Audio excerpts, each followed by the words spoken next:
जय भीम।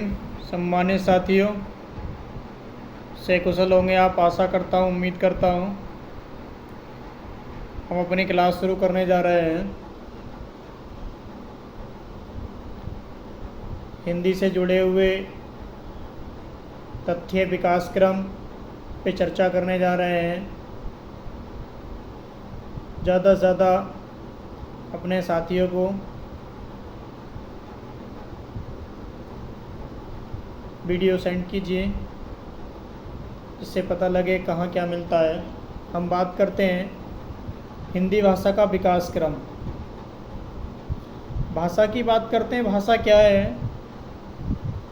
तो भाषा भावों, विचारों को एक दूसरे के पास तक पहुंचाने का एक माध्यम है। और भाषा एक सामाजिक संपत्ति होती है, परिवर्तनशील होती है। उसका रूप सदैव एक सा नहीं रहता है। जैसे जैसे विकास क्रम बढ़ता है, जैसे जैसे परिस्थितियाँ होती हैं, वैसे वैसे अपना रूप परिवर्तन कर लेती है। तो बात करते हैं भाषा का विकास क्रम क्या रहा है। तो सबसे पहले भाषा का विकास क्रम संस्कृत बताया, क्योंकि संस्कृत सबसे प्राचीन भाषा मानी जाती है, जिसे देववाणी भी कहा जाता है।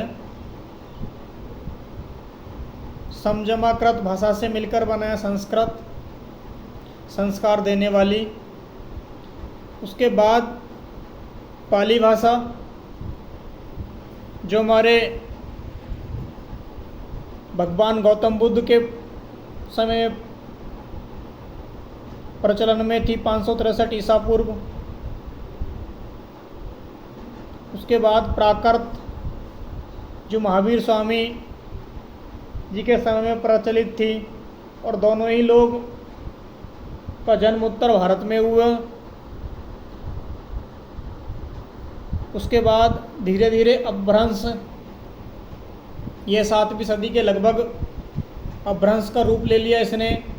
धीरे धीरे ये खड़ी बोली में परिवर्तित हो गई, और खड़ी बोली 1850 तक के समय में मानी जाती है, जब भारतेंदु हरिश्चंद्र आए, तब इसका विकास आगे बढ़ा। तो ये तो हुआ विकास क्रम। विकास क्रम क्या रहा? संस्कृत, पाली, प्राकृत, अपभ्रंश। उसके बाद बात करते हैं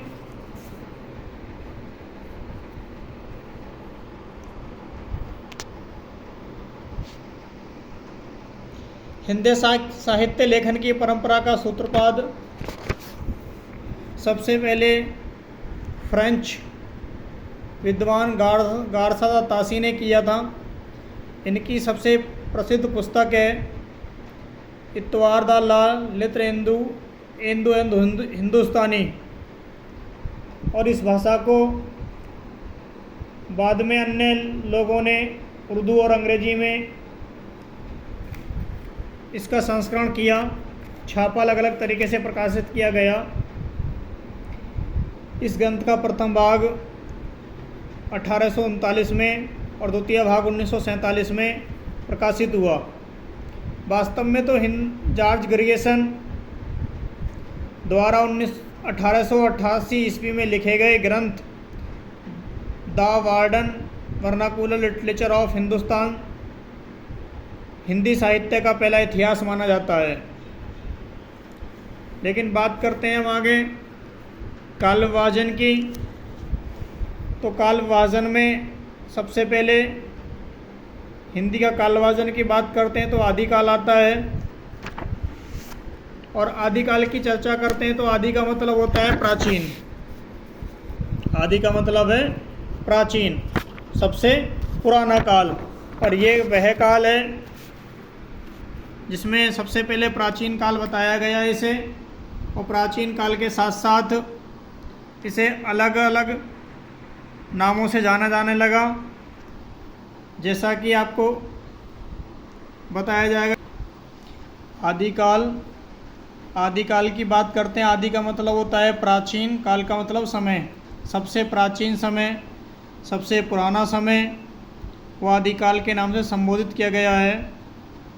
अगर हम बात करते हैं आदिकाल के प्रमुख नाम हैं दिए गए हैं, जो कि नामकर्ता उसके सम्मुख दिए गए हैं। इसमें सबसे पहले अगर हम बात करते हैं तो आदिकाल के सिद्ध सामंत काल राहुल सांस्कृतैन जी ने दिया है। संधि एवं चारण काल डॉक्टर रामकुमार वर्मा जी ने दिया है। आरंभिक काल या उन्मेष काल मिश्र बंधु ने दिया है। और यह आरंभिक काल के 700 ईस्वी से लेके 1444 ईस्वी तक इन्होंने समय सीमा मानी है। और बात करते हैं प्रारंभिक काल, तो यह 1184 से लेके 1350 ईस्वी तक माना गया है गणपति चंद्रगुप्त जी के द्वारा। चारण काल की बात करते हैं तो डॉक्टर ग्रियर्सन के द्वारा दिया गया है नाम इसका। यह 700 ईस्वी से लेके 1318 ईस्वी तक इसका काल माना है। अब बीजप्पन काल की बात करते हैं तो ये आचार्य महावीर प्रसाद द्विवेदी जी ने इसका नाम दिया है।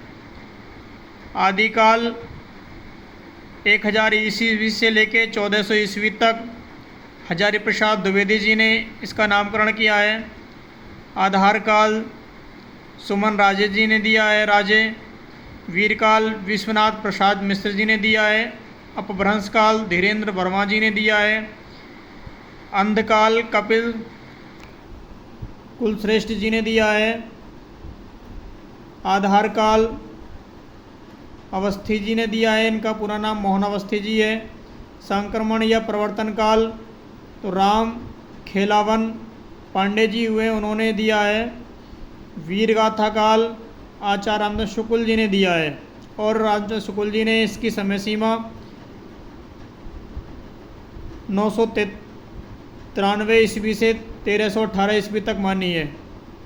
बात कर लेते हैं कि इन लोगों ने गद्य के सुझाव जो अलग अलग नाम करता हैं, अलग अलग नाम दिए हैं, तो सबसे बड़ा कन्फ्यूजन इन लोगों ने पैदा कर दिया है हमारे लिए कि क्या क्या हम याद करें। तो सिद्ध सामंत काल राहुल संस्कारतैन जी ने इसलिए दिया है कि उस समय सिद्धनाथ परंपराओं का प्रचलन था, जिसके कारण से सिद्ध सामंतों का प्रचलन था, तो इससे सिद्ध सामंत नाम दिया गया। संधि एवं चारण काल नाम डॉक्टर रामकुमार वर्मा जी ने इस दौरान दिया, क्योंकि भारत में छोटे छोटे अनेक राजा हुआ करते थे, जिसके चलते उनमें आपसी लड़ाई युद्ध होते रहते थे, जिससे कारण से उनमें आपस में एक दूसरे को संधि कर लिया करती थी। और उनके दरबार में जो कवि रहते थे, जिन्हें चारण कहा जाता था, उनकी गाथाओं का वर्णन क्या करते थे, तभी उसी को डॉक्टर रामकुमार वर्मा जी ने संधि एवं चारण काल का नाम दिया। आरंभिक काल 700 ईस्वी से लेकर 1444 ईस्वी तक आरंभिक काल या उन्मेष काल मिश्र बंधु जी ने दिया है। इसीलिए देखिए कि ये हमारी हिंदी का एक आरंभिक समय था। आरंभ का धीरे धीरे अपनी चरम सीमा की ओर बढ़ रहा था, इसीलिए मिश्र बंधुओं ने आरंभिक काल दिया गया। प्रारंभिक काल यह धीरे धीरे प्रारंभ कर रहा था अपने उस काल की ओर, धीरे धीरे प्रगति कर रहा था, इसीलिए गणपति चंद्रगुप्त जी ने इसे प्रारंभिक काल दिया। चारण काल डॉक्टर ग्रियर्सन ने चारण की चर्चा करते तो चारण का मतलब होता है कि जो राजाओं के दरबार में उनकी वीर गाथाओं आदि का जो चारणा भेंट किया करते थे, उसको लेकर के जॉर्ज ग्रियर्सन ने चारण काल। बीजप्पन काल का मतलब होता है जैसे किसी वृक्ष का बीज जमाते हैं तो वही धीरे वृक्ष की ओर बढ़ता है, तो हिंदी अपने बीजप्पन काल में पनप रही थी, इसीलिए महावीर प्रसाद द्विवेदी जी ने बीजप्पन काल की संज्ञा दी गई। और द्विवेदी जी के नाम पर एक युग भी पढ़ा है साथियों, जिसे हम आगे पढ़ेंगे। आदिकाल, आदि माने पुराना, काल माने समय, सबसे पुराना समय जो 1000 ईस्वी से लेकर 1400 ईस्वी तक हजारी प्रसाद द्विवेदी जी ने नामकरण किया है। आधार बोले तो कि स्तंभ, जैसे हम किसी एक स्तंभ की पिलर की बात करते हैं तो उस तरह से अपने आधार समय को माना सुमन राजे जी ने। वीरकाल विश्वनाथ प्रसाद मिश्र जी ने, इस काल में वीरों की गाथाओं का वर्णन किया जाता था। तो इस लिए विश्वनाथ जी ने, प्रसाद मिश्र जी ने वीर काल, अपभ्रंश काल, इसमें बहुत सारे राजाएं ऐसे आए जो अपभ्रंश काल में अन्य लोगों ने रचनाएं करने स्टार्ट की, जिसकी वजह से धीरेन्द्र शास्त्री ने अपभ्रंश काल का नाम दे दिया। अंधकाल इसलिए दिया गया कि इसे कोई एक दिशा नहीं मिल रही थी, जो भी आते वो अलग अलग दिशाओं में ले जाने का काम कर, जिसकी वजह से अंधकाल का नाम कपिल कुलश्रेष्ठ जी ने दिया। आधार काल जो हम पहले पढ़ चुके हैं, मोहन अवस्थी जी ने भी दिया है। संक्रमण या प्रवर्तन काल, संक्रमण का मतलब होता है कि जैसे एक बीमारी धीरे धीरे बढ़ती है संक्रमण की ओर, तो वैसे ही हिंदी का जो भी काल था वो अपने धीरे धीरे आगे बढ़ रहा था। इसीलिए राम खेलावन जी ने भी, पांडे जी ने भी संक्रमण काल दिया है। वीरगाथा काल, वीरों की गाथाओं का वर्णन किया जाता था, इसीलिए इसे वीरगाथा काल का नाम दिया गया। और यह 993 ईस्वी से लेके 1318 ईस्वी तक आचार्य रामचंद्र शुक्ल जी ने इसे नाम दिया। अब बात कर लेते हैं कि इस समय आदिकाल में पृथ्वीराज रासो, कुछ रासो ग्रंथ मैंने चर्चा पहले भी की थी कि रासो ग्रंथ तो आदि क्या चर्चा क्या करते थे राजाओं का। तो पृथ्वीराज रासो चंद्र बरदाई द्वारा लिखित एक महाकाव्य है और इसमें पृथ्वीराज के जीवन का वृत्तांत का वर्णन किया गया है। हम बात करते हैं परमाल रासो। परमाल रासो ये जगनिक द्वारा लिखित रचना है। इस रचना में भी एग्ज़ाम में काफ़ी पूछा जाता है। जयमंग चंद्रिका, ये जयमंग चंद्रिका मधुकर जी की रचना है। विशलदेव रासो नरपति नाल्ले जी की रचना है और इसे हम आल्हा खंड के नाम से भी जानते हैं क्योंकि आल्हा उदल नामक दो भाई थे, उनकी वीरता का इसमें वर्णन किया गया है। और ये ध्यान रखा जाए, क्वेश्चन बन जाता है कि आल्हा किस ऋतु में गाई जाती है, तो ध्यान रखें आल्हा बरसात ऋतु में गाई जाती है। एक पमोचरित रचना है स्वयंभू की, तो ये प्रश्न यहाँ से भी बन जाता है, इसीलिए हमें ये ध्यान रखना चाहिए कि कहाँ कहाँ से प्रश्न बनते हैं। और ये हमने आदिकाल के बारे में पढ़ लिया। इसकी समय सीमा 746-43 से 1400 तक मानी जाती है। अलग अलग लोग अलग अलग समय में मानते हैं। आदिकाल के अन्य नाम हम पढ़ चुके ही हैं। ये किसने क्या नाम दिया है आपको सब याद होने चाहिए, क्योंकि यहाँ से एक प्रश्न बनता ही बनता है। पिछली बार विसिद्ध सामंत काल राहुल सांस्कृत्यायन जी के द्वारा दिया गया ये प्रश्न बना था टीजीटी में। कभी कभी प्रश्न बन जाता है कि राहुल सांस्कृत्यायन किसके नाम के साथ जुड़ा हुआ है, तो ध्यान रखना चाहिए कि राहुल सांस्कृत्यायन के नाम के साथ जुड़ा हुआ है और इन्हें महापंडित राहुल सांस्कृत्यायन कहा जाता है। आगे बात करते हैं इसके बाद अगला युग हमारा भक्ति का युग हुआ। भक्ति युग के इस युग में भक्ति काल का समय दिया गया है 1343 मानते हैं कुछ लोग, 1375 से लेकर 1700 तक माना जाता है। और भक्ति प्रश्न ये बनता है भक्ति काल की समय सीमा बताइए। तो साथियों भक्ति काल की समय सीमा 1375 से लेकर 1700 तक मानी जाती है। कहीं कहीं 1343 से लेकर 1600 तक भी मानी जाती है।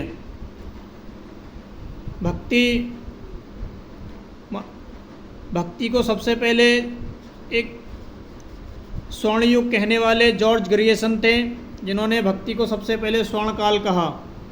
स्वर्ण बोले तो सोने का काल, क्योंकि हमारे भारत में इस दौरान बहुत से मुस्लिम शासकों का गबन हो गया था, शासन कर रहे थे, जिसकी वजह से समाज में अत्याचार बढ़ने लगा।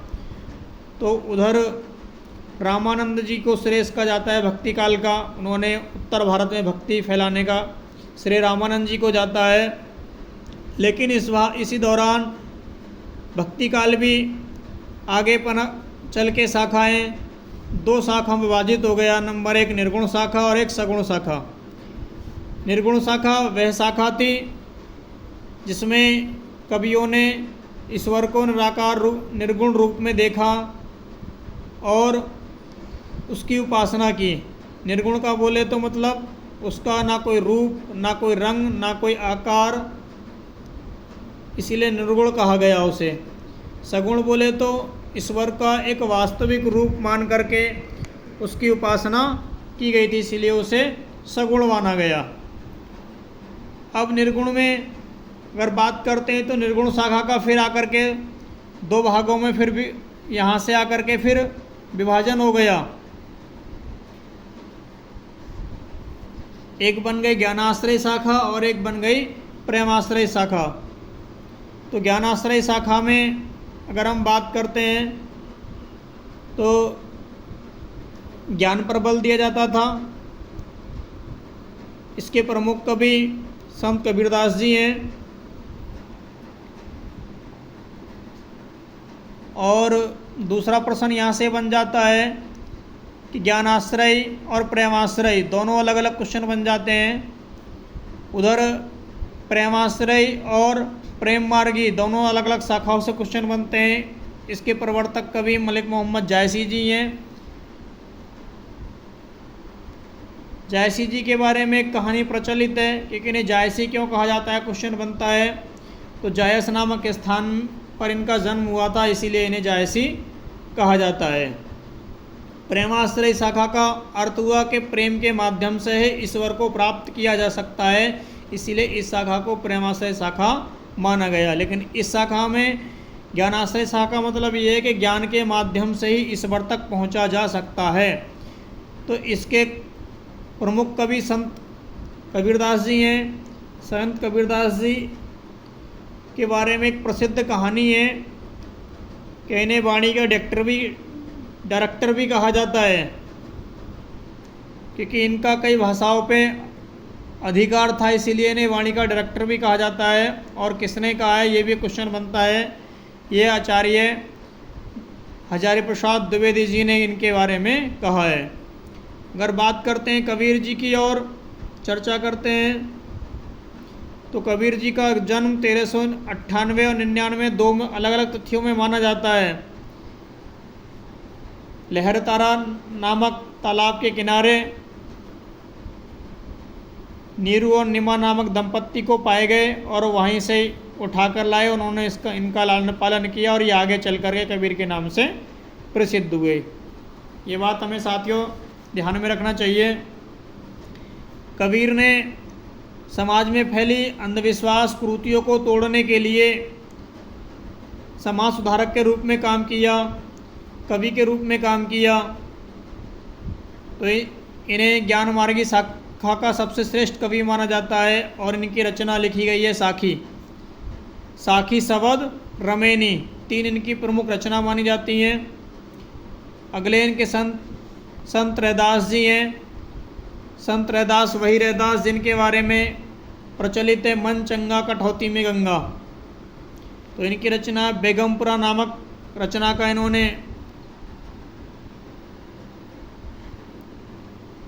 गुरु नानक जी का जन्म तलवंडी में हुआ मानते हैं और इन्होंने गुरु ग्रंथ साहिब ग्रंथावली नामक रचना की। दादू दयाल भी ज्ञानाश्रय शाखा के कवियों में गिने जाते हैं और उन्होंने अंगवधु नामक रचना का उल्लेख किया। बात करते हैं साथियों श्याम सुंदर दास जी। श्याम सुंदर दास दासों के दास श्याम सुंदर दास सबसे पढ़े लिखे व्यक्ति माने जाते हैं और इन्होंने कबीर ग्रंथावली रचना की है। कबीर ग्रंथावली के नाम से अगर रचना आती है तो ये ना समझें आप कि कबीर जी ने उसका वर्णन किया है। अगला आता है श्याम सुंदर दास जी। श्याम सुंदर दास जी सबसे ज़्यादा पढ़े लिखे थे इनमें और श्याम सुंदर दास जी ने कबीर ग्रंथावली की रचना की। कबीर ग्रंथावली अगर पेपर में आता है तो ये ना समझे कबीर जुड़ा हुआ है इसके साथ, तो कबीर जी ने की। कबीर जी ने मात्र साखी शबद रमेनी 3 मात्र रचनाएं की हैं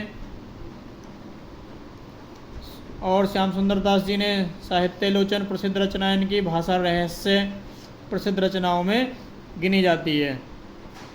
तो ये तो हुआ हमारा ज्ञान मार्गी शाखा। अब देखते हैं हम प्रेम मार्गी शाखा। प्रेम के माध्यम से ही ईश्वर को प्राप्त किया जा सकता है, ऐसा इन कवियों का मानना था। इसीलिए इन्होंने प्रेम पर बल दिया और प्रेम की शाखा को आगे बढ़ाने का काम किया। इसके प्रवर्तक जायसी जी को माना जाता है। पहले भी बताया मैंने कि मलिक मोहम्मद जायसी के बारे में उक्ति प्रचलित है, जायस नाम से प्रश्न बनता है टीजीटी पीजीटी में कि मलिक मोहम्मद जायसी जी को जायसी क्यों कहा जाता है। तो जायस नामक स्थान पे उनका जन्म हुआ, इसीलिए उन्हें जायसी कहा जाता है। मलिक मोहम्मद जायसी की सबसे प्रसिद्ध रचना पद्मावत है। इसमें रानी पद्मावती और चित्तौड़ के राजा रतन सेन का वर्णन किया गया है। आपने पद्मावत मूवी भी बनी है इस पे, जो देखी होगी आपने, लेकिन उस थोड़ी कहानी में चेंजेस कर दिया गया है दोस्तों, लेकिन कोई नहीं, तुम देख लेना, मज़ेदार है, मैंने भी देखी है। बात करते हैं मंझन जी की। तो मंझन जी ने मधुमालती नामक रचना की है, अक्सर पूछी जाती है। कुतुम्बन मृगावती इनकी प्रसिद्ध रचना है। उस्मान चित्रावली इनकी प्रसिद्ध रचना है। शेख नबी ज्ञानदीप की रचना की है। कासिम हंस जवाहर नामक रचना की है इन्होंने, और ये रचना इनकी अवधी भाषा में लिखी गई है। और ये भी ध्यान रखा जाए, पद्मावत भी अवधी भाषा में लिखा गया एक महाकाव्य है। और क्योंकि हम इसका वर्ण हम यह कह सकते हैं कि मलिक मोहम्मद जायसी जी द्वारा जो पद्मावत है वो एक महाकाव्य है, और ये अवधी भाषा में लिखा गया है। ठीक है साथियों। उसके बाद करते हैं नूर मोहम्मद साहब की। तो नूर मोहम्मद साहब की रचना बाँसुरी रचना है, इन्होंने बाँसुरी नामक रचना की है। और मुल्ला दाऊद जी ने चंदायन रचना किया, और इसे लोर कथा भी कहा जाता है। तो ये ध्यान रखें कि चंदायन नामक रचना को लोर कथा भी कहा जाता है। लोर कथा नामक रचना के रचनाकार कौन है? मुल्ला दाऊद जी। इस तरह से रचना में चेंजेस करके प्रश्न को आगे पीछे दे सकता है। हम बात करते हैं आगे सगुण। तो सगुण पहले भी बताया कि जो जिनमें कुछ गुण धर्म होते हैं उन्हें सगुण कहा जाता है। उन गुण धर्मों के आधार पर ही इस शाखा को जो है सगुण माना गया कि ईश्वर का कोई एक वास्तविक रूप है। तो उसको मान करके इन लोग कवियों ने रचनाएं की, और ये आगे चल कर के दो भागों में विभाजित हो गई। इसमें से राम काव्य और कृष्ण काव्य। राम काव्य में वो कवि थे जिन्होंने राम को नायक मानकर रचनाएं की, जिसमें से तुलसीदास प्रमुख हैं। अगर बात करते हैं कृष्ण काव्य धारा की, तो ऐसे कवि वो कवि जिन्होंने कृष्ण को मानकर ईश्वर मान के रचनाएं की। तो उन शाखा के सर्वप्रथम कवि हैं सूरदास माने जाते हैं। लेकिन बात अगर तुलसीदास जी की आती है, तो तुलसीदास जी तुलसीदास जी को जो है जातीय कवि कहा जाता है। जातीय कवि भी कहा जाता है साथियों इन्हें, तुलसीदास जी को।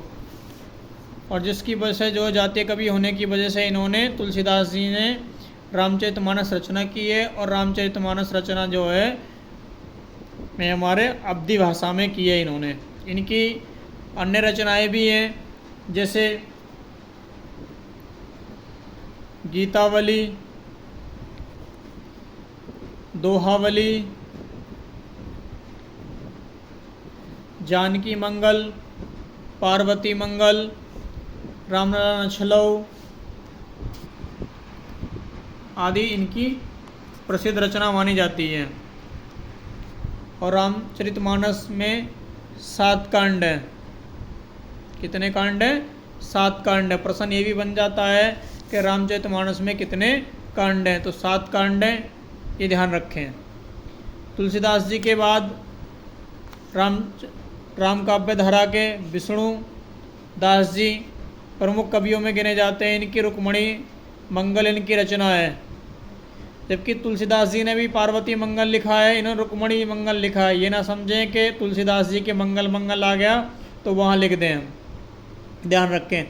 अग्रदास भक्तमल, अग्रदास बोले तो अग्र माने आगे, दास माने दास, तो भक्तमल नामक रचना की है। इन्हें ऐसे हम याद रख लेंगे कि जो आगे बढ़कर ईश्वर की भक्ति करता हो तो उन्होंने भक्तमाल नामक रचना की है, और यह कृष्णदास जी के शिष्य थे। ईश्वरदास, ईश्वर बोले तो ईश्वर, दास माने दास नौकर, ईश्वर का दास, तो इन्होंने लिखी है भरत मिलाप। ईश्वर के नाम समझ सकते हैं, जैसे हम अगर मानते हैं तो ईश्वर राम ने, यहाँ ईश्वर के बतौर हमने राम, और दास माने नौकर तो भरत, तो राम और भरत का मिलाप जो है वो भरत मिलाप हम ऐसे याद रख सकते हैं। और 1444 ईस्वी में इन्होंने रचना लिखी है। अगर हम बात करते हैं कृष्ण काव्य धारा के, तो कृष्ण काव्य धारा में सूरदास प्रमुख कवियों में गिने जाते हैं। सूरदास का जन्म 1478 ईस्वी में मुक्ता नामक स्थान पर या सीही, आगरा आदि स्थानों पर इनका जन्म स्थान मानते हैं लोग। इनके बारे में उक्ति और प्रसिद्ध है कि कुछ लोग इन्हें जन्मंधान मानते हैं, कुछ बाद में मानते हैं। इस बात को लेकर के मतभेद है, लेकिन सूरदास जी प्रमुख कवियों में गिने जाते हैं। सूर सरावली, साहित्य लहरी जैसी प्रसिद्ध रचनाएं इनकी हैं। मीराबाई, नरसिंह जी का मायरा जैसी प्रसिद्ध रचनाएं लिखी हैं। और मीरा जी के प्रश्न बनता है कि मीरा के गुरु कौन थे, तो मीरा के गुरु संत रैदास थे, इन्होंने अपना गुरु माना। अगले कवि हमारे रसखान, रसखान मुस्लिम कवियों के अंतर्गत आते हैं, और इन्होंने संपूर्ण जीवन कृष्ण की भक्ति का रस लिया और इन्होंने गुणगान गाया। इस बात से मुस्लिम और हिंदुओं ने ऐतराज़ किया कि आप मुसलमान होकर हिंदू रचना करते हैं, और हिंदुओं ने, मुसलमानों ने भी इनका विरोध किया कि आप मुस्लिम होकर जो है हिंदू रचना करते हैं। लेकिन उन्होंने अपने मन की मानी और अपने रचनाएं की। नंददास, नंददास भी कृष्ण भक्ति शाखा के कवि है। नंददास जी को एक प्रश्न बनता है, यहाँ नंददास जी को जड़िया कवि भी कहा जाता है, याद रखें। परमानंद दास, कुंभन दास, हरिदास, व्यास, ध्रुवदास आदि कृष्ण भक्ति शाखा के कवियों में गिने जाते हैं। तो साथियों, मेरे पास अच्छा सेटअप भी नहीं है, इसीलिए थोड़ा दिक्कत हो रही है। वीडियो हिल भी रहा है, ठीक से मैं पढ़ा नहीं पा रहा हूँ, क्वेश्चन नहीं बन पा रहे हैं, लेकिन सोचता हूँ जल्दी सेटअप ले आऊँगा, क्योंकि मैं आसानी के सेटअप लाने में मजबूर हूँ, या थोड़ा सा मुझे समय नहीं मिल पाता है। इसके चलते हुए आज मैंने पहली शुरुआत किया हूँ, तो जिसके चलते सेटअप नहीं है, लेकिन सेटअप लेके बहुत जल्दी मैं मंगा के आपको अच्छे ढंग से प्रिपेयर करवा सकूँ, कोशिश ये मेरी रहेगी। ज़्यादा से ज़्यादा अपने ग्रुप में शेयर कीजिए, अगर किसी ये स्क्रीनशॉट वगैरह ले लीजिए, आपको इसका फ़ायदा मिलेगा।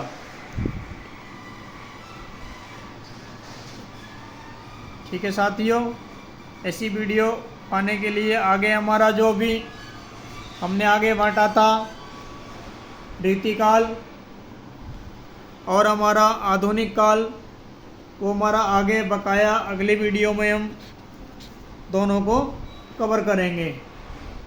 तो रीति एक परंपरा होती है, काल माने समय, परंपराओं का समय कहा गया रीतिकाल को, और इसके प्रमुख कवि कविवर बिहारी माने जाते हैं, और इसकी 1700 से लेकर 1900 तक की समय सीमा मानी जाती है। लेकिन कुछ कवि जो है 1600 से लेके और 1600 से लेके 1650 तक इसकी वो मानते हैं। 1600 से लेके 1650 तक इसकी रचना समय सीमा मानते हैं। आधुनिक काल,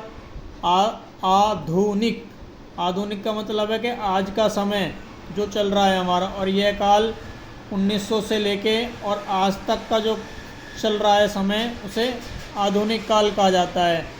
और आधुनिक काल को भी हमने कई भागों में विभाजित किया है, इसे हम आगे पढ़ेंगे अगली वीडियो में। धन्यवाद साथियों। आशा करता हूँ समझ में आया होगा। थोड़ा दिक्कत तो होगी क्योंकि जल्दबाजी में सिस्टम अच्छा नहीं है, सेटअप नहीं है, इसीलिए थोड़ा दिक्कत होगी, लेकिन कोई नहीं, आपका प्यार मिलता रहेगा तो आगे सेटअप 1-2 दिन में हम जोड़ देंगे। जय भीम, नमो बुद्धाय।